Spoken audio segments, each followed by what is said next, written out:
How's it going, everyone? As always, my name is Jimmy Champagne. This is PSReady, my channel all about PlayStation. In today's video, I've got 4 great topics to cover for you guys. The first one is that we just got the best PS5 update yet. The second one is kind of a twofer. First of all, a beloved PSP game is coming to the PS5 and I'm really excited. And then after that, we're going to talk about how Digital Foundry just put out a report that's talking about the new PSP that Sony's working on and why it might face some difficulty getting off the ground. And then finally, I went through the list of games coming out for the rest of the year and I picked out the ones that I think are worth taking a look at. So let's jump into this first news story here, which is all about the new PS5 update. The biggest feature that's coming along with it is full Discord integration. So now when you go to the community tab or the game base or whatever it's called, you'll see a separate tab for Discord, and it's basically like a slimmed down version of the Discord app that'll work on your PlayStation 5. They also released a handy video that explains how everything works inside this new little Discord app. It really is just a slimmed down version of the main app. So if you've got groups where it's you and a couple of friends, no matter where they are, whether it's PC, Xbox, PS5, or their phone, you'll be able to join into those group calls directly from your PlayStation 5. You also have the ability to just directly call your friends, so this works separately from the current PlayStation 5's user interface in terms of being able to chat and talk with your friends. The reason I think this is one of the best PS5 updates yet is because it removes a barrier that didn't really need to be there. Before Discord existed, it made sense for Xbox to have their own like in-system party chat, and then it made sense for Sony to have their own in-system party chat. But then when everyone started using Discord around like 2018, 2019, it made a lot more sense for these companies to just include both as what you can use to talk to your friends on your console. We've been able to join calls through the phone app when you're playing on PlayStation 5, and it doesn't really work all that well, and it was cumbersome enough to the point where like if one of my friends was playing a game on the PlayStation 5, we would usually just use party chat. Like when I was playing Helldivers 2 with my friend Jake over at Game Ranks, we just used the PlayStation party chat because getting Discord set up on the PS5 was such a cumbersome process. So having everything just built into the PS5's interface as a whole, it's a great step in the right direction, and it's a direct fruit from Sony investing all of that money into Discord back in the day. Personally, love to see them take it a step even further. Like I like having it in that little communications menu. I think that's great, but if we could just get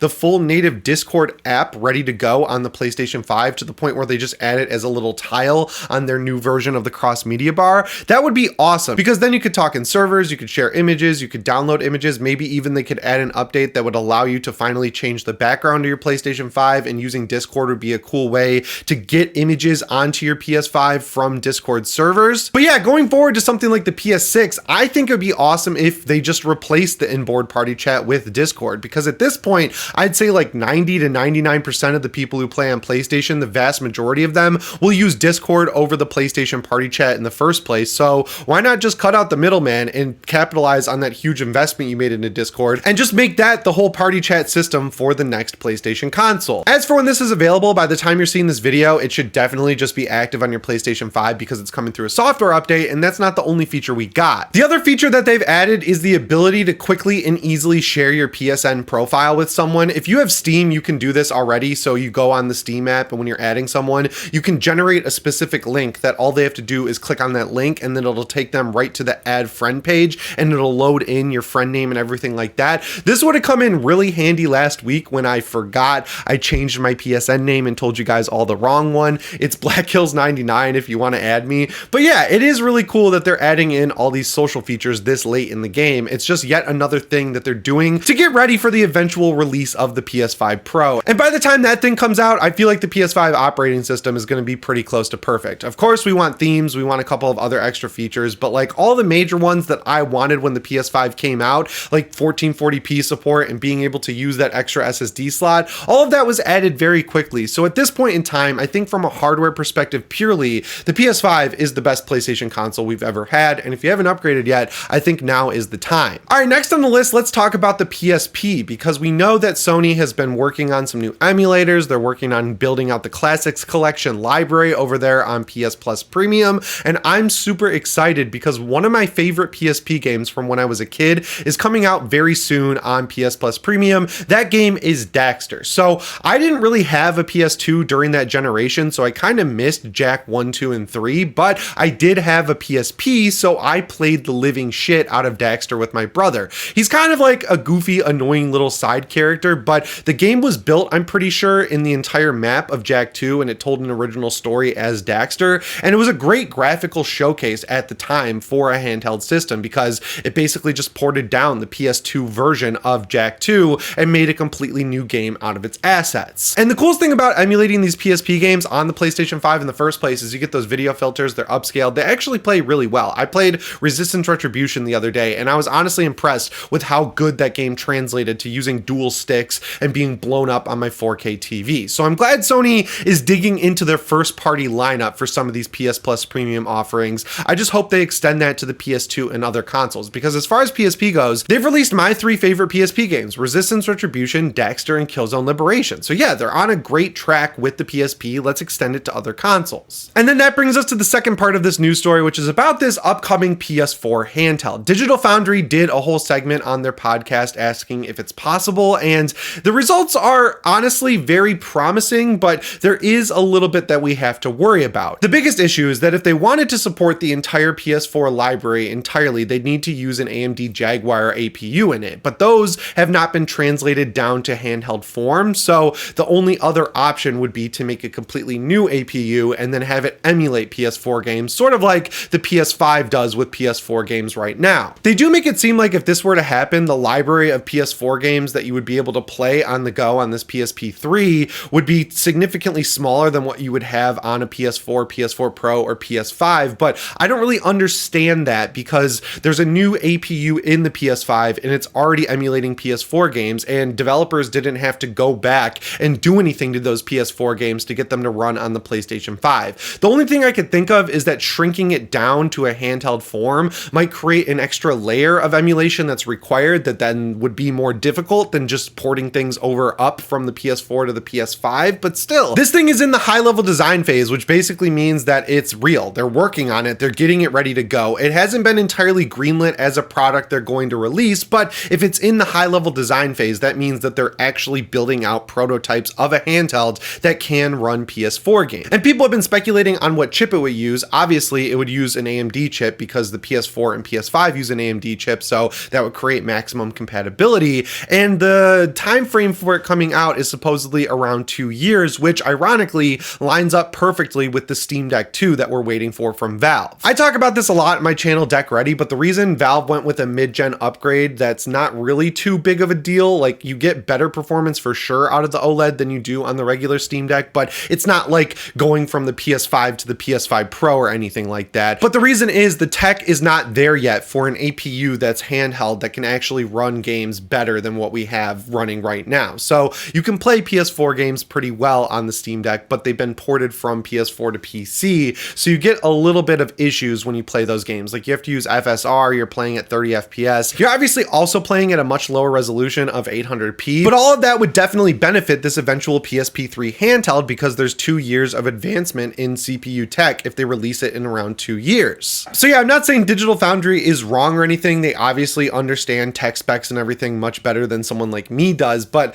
I don't think it's going to be that big of an issue for Sony. We already have a portable PlayStation 4 in the Steam Deck. It runs games like God of War. It runs games like Ghost of Tsushima's Director's Cut, which is a PS5 port of a PS4 game. It runs the Death Stranding Director's Cut. It runs basically every game, including Horizon Forbidden West, that's been ported from PS4 over to PC. So if the tech already exists, there's no reason why it won't be that much better in 2 years from now when they eventually decide to release this thing. So I think the PSP3 is safe. I think it's something they're going to release, especially knowing that Xbox, like Phil Spencer will not shut up about their Xbox handheld. It's going to be crazy if Nintendo, Valve, Xbox all have their own dedicated handheld and Sony doesn't, especially with the goal now with handhelds being to run full-on PS4 games. No more of this stuff where there's 2 different development teams, where one studio is making like pared down versions of full-on PS5 games that run on the PSP3 and another studio is making full-on PS5 games. Now everything is going to be made with the goal of eventually running on handhelds because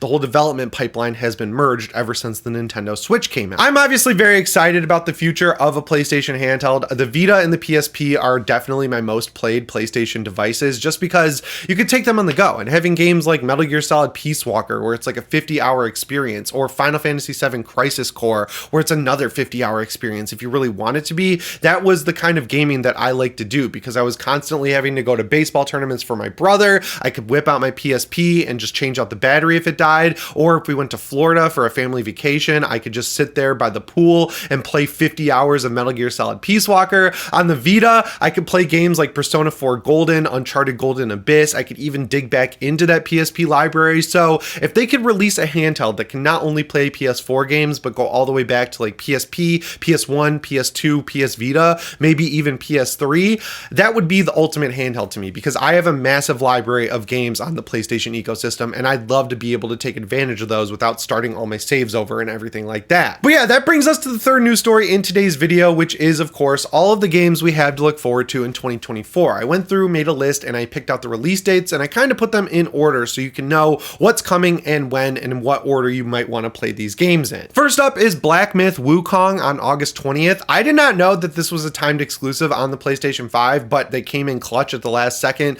gave the studio making this game a little bit of money to secure that console exclusivity for I think like 90 days or so. So you're going to be able to play this game first on PlayStation 5. The trailer they showed for it at the Game Awards was phenomenal. It was an all CGI trailer, but it looks like a really cool open world samurai style game, but it's of course coming from China. I'm not sure if this is part of the China Hero project, because as far as I'm aware, Sony pays to develop those games from the start, but I think this game is going to be pretty dang cool when it comes out on August 20th. Next up is the make or break moment for Sony's live service initiative. I think it's Concord on August 23rd. I think this game is positioned to sell pretty well just because it is only $40 and all of the post-release content is going to be free. I've talked about it a bunch. This game does not look good to me. The art style feels like Guardians of the Galaxy at home. I don't like the character designs. It just looks like a poor imitation of Destiny in terms of gameplay, and like I'm not big on hero shooters. I will be playing the beta in July just to see how it is with my friends, and it is cool that because it's a live service game, it's also releasing on PC, so it'll have a huge player base at launch if people take to it. But yeah, I think the biggest saving grace for this game is the fact that the animations are so good. People are kind of always into playing new hero shooters lately, and it's a PlayStation first party IP because they do own Firewalk Studios. So I'm not totally writing it off, but I'm gonna need to be convinced that this is good. Thankfully, it's right around the corner, coming out August 23rd. A game that I was initially not too excited for was Star Wars Outlaws. I'm the biggest Star Wars fan ever. Upstairs in my house, I have the UCS Millennium Falcon Lego, the big 3-foot one. I have tons of Star Wars stuff down here. I watch the movies, I watch the TV shows, but something about Star Wars has not been great lately. I loved Andor. I loved the first and second seasons of The Mandalorian. Everything after that, like Boba Fett, season 3 of The Mandalorian, The Acolyte, I want to say Ahsoka even, which is, I loved the Clone Wars show and the Rebels show, so I don't know why Ahsoka didn't hit for me. I've kind of like taken a step back with Star Wars, and everything about this game didn't really look great to me, but my friend Jake over at GameRank, so I mentioned earlier in the video, he got to play this game at Summer Game Fest, and he said it was awesome. The way he explained it to me was like a Star Wars GTA game, because you have a heat rating, like if you commit crimes and murder people, you get a star rating like in GTA, and it starts with stormtroopers and builds all the way up to death troopers. That was really cool. The animation of going from space to planets, obviously it just hides a loading screen, but when you compare that to the loading screens in Starfield, it just looks a lot better. And honestly, the two Division games are two of my most played looter shooters ever, and they just have really good crunchy feeling combat. So the more I see from this game, the more excited I am for it, and it comes out on August 30th, so once again, it's right around the corner. My favorite game on this list though is definitely Astrobot. I am so excited for this game. The more I see from it, I'm like about to go on media blackout just because everything I see gets me even more excited. It looks like Mario Galaxy for the PlayStation 5, and it's coming out on September 6th, which again is right around the corner. I'm going to play this game on PS5. I'm going to get the physical version just because it comes with that awesome poster, but when this comes to Steam, this is definitely a double dip for me just because I want to take this game on the go. The platforming in Astro's Playroom is amazing. The combat's really cool, and the idea of this little robot going around the universe, flying around on a DualSense while he saves PlayStation characters, it's very nostalgic for me as a lifelong PlayStation gamer. Phantom Blade Zero might get pushed to 2025 because we're in the second half of the year and they're only saying 2024. They're saying that once they do these demos at shows like TGS, Gamescom, Summer Game Fest, all that, they're going to do feedback testing and like re-implement the feedback into the game and then release the demo for everyone. If that demo comes out by like August, I would think that's when they'll announce the release date. This game looks awesome. I thought it was a Souls-like. I guess it's not. It's more of a Devil May Cry type game. I don't care. It looks like emo samurai. So that's like all my shit all in one game. I'm very excited for it. Hopefully they get a release date that's closer to 2024 than 2025. Then for you Halloween fans out there, on October 8th, we get Silent Hill 2. This game it looks better every time I see it, but I'm still holding my judgment until I play it. There's just something weird about it that doesn't look totally quite right or how I would want it to be, but you know, I'll play any survival horror game that comes out, and this one's been announced so long that like I just want to play it at this point and get my hands on it and make a judgment for myself. But yeah, it's a good game to play in October for Halloween because the atmosphere is amazing in Silent Hill 2. Lego Horizon Adventures does not have a release date, just holiday 2024, so I'm thinking November or December for that game. I'm definitely going to try that out. It's coming to PC at launch. I want to play it on my Steam Deck, but it looks amazing on PS5, so I might double dip on that one as well. And then finally, Assassin's Creed Shadows comes out November 15th. It seems like there's a lot of hate for this game online, but the gameplay they showed during the Xbox showcase looked pretty cool to me. It looks a lot more slowed down than what we had in Valhalla and Origins and Odyssey, so I like Assassin's Creed games. I play them all. I don't always beat them all. I beat Origins and Odyssey. I fell off of Valhalla because it was just too long. Hopefully they kind of scaled it back a little bit and made it a manageable game. But yeah, it comes out November 15th, so we'll know if it's good or not in just a few months. So yeah, we definitely have a lot of cool games to look forward to in the back half of 2024. Make sure you let me know what you're going to play down in the comments below. As always, my name is Jimmy Champagne. I'll see you in the next one. Thanks for watching and shape on.